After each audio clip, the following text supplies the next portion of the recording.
வணக்கம். இப்போ நம்ம பார்த்துருக்கிற இந்த property Pondicherry Tindivanam national highway ஜங்ஷனில் தென்கோடிப்பாக்கம் ஜங்ஷன்லேருந்து கரெக்டாக ஒரு 4 கிலோமீட்டரில் அமைஞ்சிருக்கிற ஒரு low budget agriculture land property. Total extent பார்த்தீங்கன்னா 7 ஏக்கர் 40 சென்ட் புஞ்சை லேண்டு. ஃபீல்டுக்கு ஈஸ்ட் டைரக்ஷனில் 500 ஃபீட் லென்த்துக்கு 20 ஃபீட் வைட் இருக்கிற தார் ரோட் ஃப்ரண்டேஜ் வந்து அவைலபிளாக இருக்குது. ஃபீல்டில் பார்த்தீங்கன்னா இபி சர்வீஸ் அண்ட் வெல் கிடையாது. தென்கோடிப்பாக்கம் உலகாபுரம் ஹைவே ஜங்ஷன்லேருந்து கரெக்டாக 1 கிலோமீட்டரில் இந்த ப்ராப்பர்ட்டியை ரீச் பண்ண முடியும்.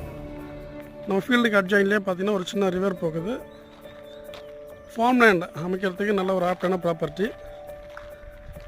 ப்ரைஸ் பார்க்கும்பொழுது 15 lakhs ஒரு ஏக்கர்னுடைய ஃபைனல் ப்ரைஸாக இருக்குது. பாண்டிச்சேரி ஸ்டேட்லேருந்து ஒரு 16 கிலோமீட்டரில் இந்த ப்ராப்பர்ட்டியை ரீச் பண்ண முடியும்.